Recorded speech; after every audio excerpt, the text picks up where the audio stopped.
On February 13th, 2017, two girls went missing in Delphi, Indiana, while walking the Manon High Bridge Trail. On February 14th, their bodies were found. What happened, and who killed Abigail Williams and Liberty German? This is their story. Hello, I'm Sean. And if you are new here, then welcome. This is my channel. If you are returning, then it's great to see you again. Twice a week, I try to research true crimes that I find interesting to tell you about. I want to make sure that the victims are remembered. There's a lot of victims out there that need to be remembered. You know, a lot of places give all the kudos to the killers while putting the victims in the back of it because it's the killer story. Well, you know, I want to make sure that the victims are remembered. If you're not subscribed, please do so. It is free. I appreciate each and every one of you. And if you want to support me kindly, I do have a Patreon, and the link is in the description below. Also in the description below is a link to buy me a drink to show me a little love if you think that I deserve it, because I am doing this all on my own, and internet and the equipment and everything costs a little bit. And no, I'm not monetized at the moment. So if you have any ideas for future true crimes, please feel free to leave me a message. I am really responsive to them. In all actuality, this is one that somebody suggested and asked me if I could do. So, that being all said, on with today's true crime.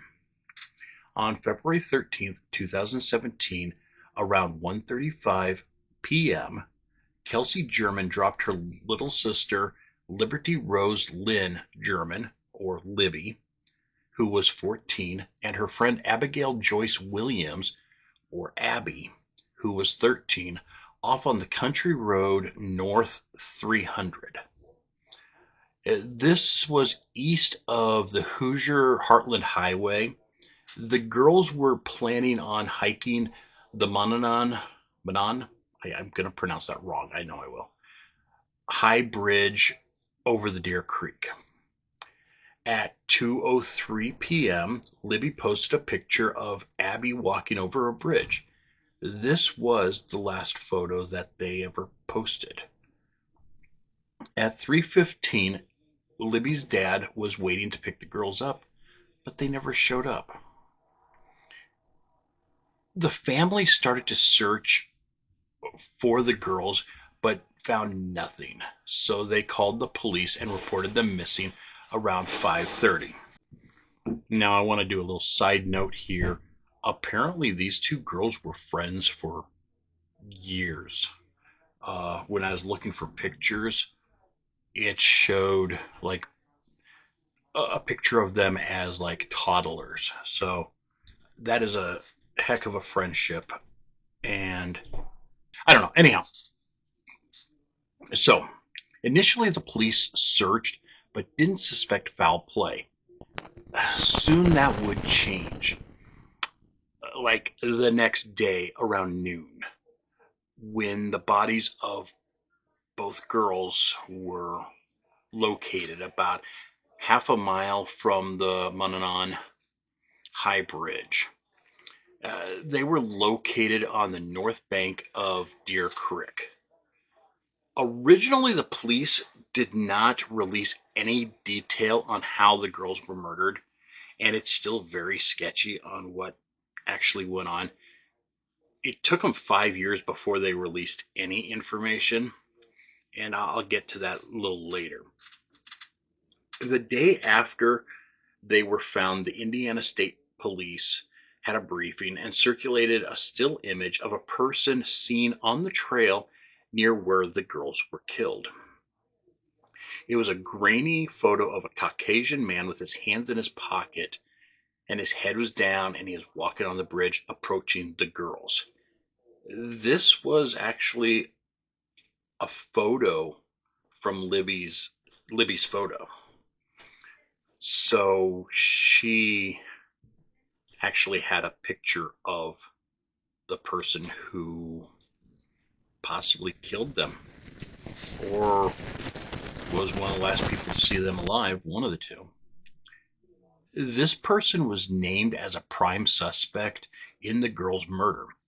On February 22nd, the authorities released an audio recording on Libby's phone. The audio, well, most of it was muffled, but there was a male voice, and he was heard saying "down the hill." I have it right here, so let's listen to it quick. Down the hill, guys. Down the hill, guys.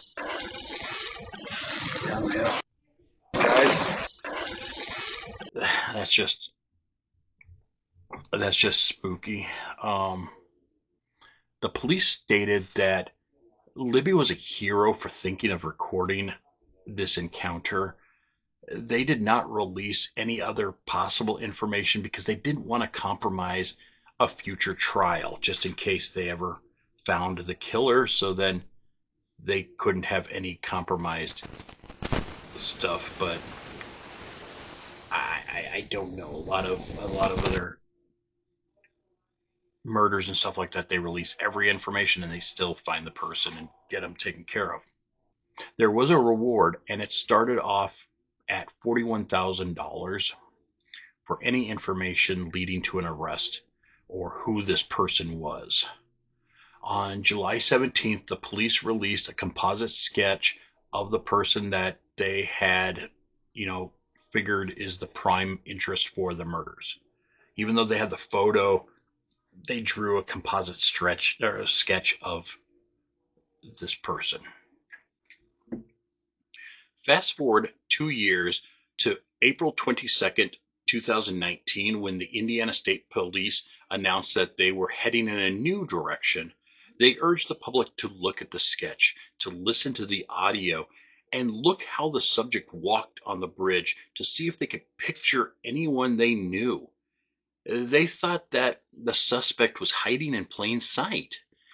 And on July 23rd, 2019, a suspect was named as this was a person that was wanted for kidnapping and the R word in Tippecanoe. I never thought I'd say that word. Tippecanoe County. But the suspect had died from unaliving himself the previous month. And it was yet another 2 years before they had ever named another suspect. Originally, signs were pointing toward Ron Logan, who was the property owner of where the girls were found. He lied about his whereabouts the day that the girls went missing. And I found like one article on it where they really believed that he had done this. They did a search warrant and they couldn't find any real evidence to tie him to it. It's just the fact that he lied about it. But before they could do anything about it, he died. So he was 77, but they were thinking he's fit. He could, overpower two girls. On October 26, 2022, Richard Allen was arrested. And he was the prime suspect of the crime. He matched physically, his face and everything matched the composite sketches and everything like that. So prosecutors stated that they had a confession from him. It was a jailhouse confession. He was calling his wife over the phone when he was in prison and stated that he killed them and why he was in jail. The judge has thrown stuff out and let stuff in. I'll get to it. The defense team claims that the deaths was caused by a group called Odinism. It's a cult that worshipped the Norse god.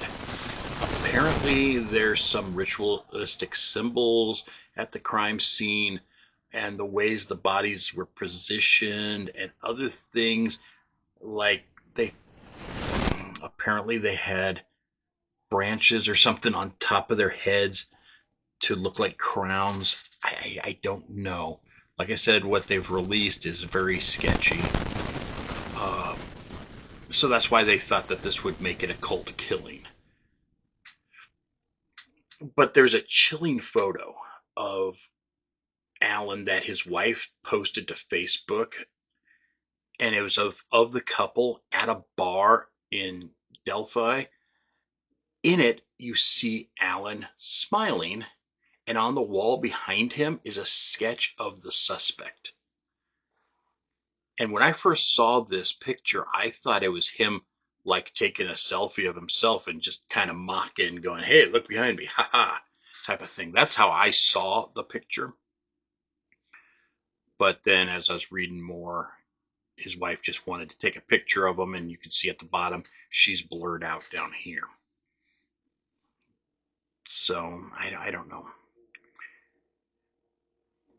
His trial was supposed to start on March 20th, 2023, but has been postponed. Some of the details of the crime scene had been released, like the fact that the girls were possibly killed, and they said by a sharp object, um, a knife or something, but they didn't really go into detail about it. But there was also an unspent 40 caliber round found between the bodies. Now, before I was saying that Ron Logan was, a suspect. Well, they searched all of his guns, and none of the guns matched the caliber of this weapon. But Allen had a gun that matched the exact caliber, and it matched the bullet according to their forensics. I don't know how you can, if it's unspent, it was never shot, it was just laying there. I don't know how you can match it, but they said that the forensics has matched it. A witness also stated that they saw a car that was oddly parked over by the trail. Um, and the description of the car matches the same vehicle that Allen owned back in 2017. Allen was also interviewed back in 2017 when he stated that he was on the trail for like 2 hours that day. He admitted that he was wearing jeans and a black or blue jacket, and he claimed that he was just out there to stand on the bridge and watch fish swim. Sounds fishy. In October of 2023, Judge Gull removed the defense attorneys, stating that crime scene photos were leaked from their office. But then the justices of the Indiana Supreme Court reinstated the defense team.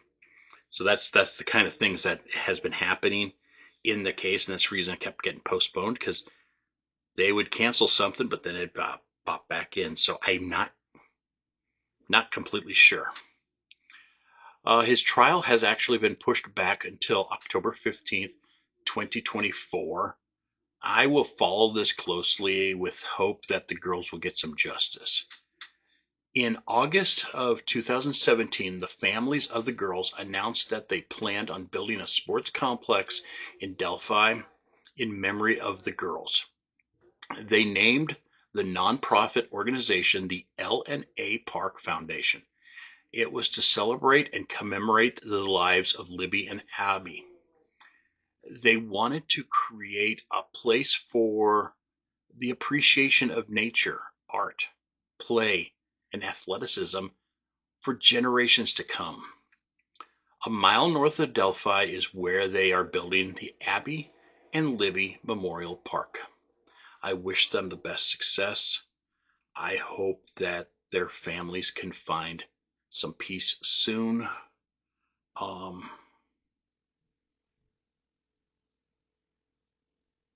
I feel their pain, and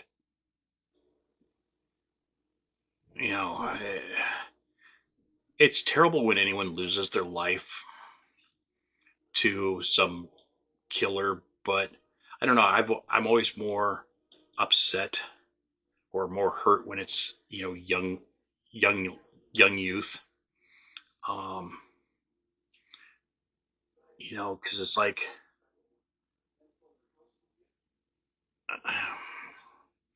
they just started their life, so it sucks. I mean, it sucks when anyone dies, but so that is the story so far of Abby and Libby.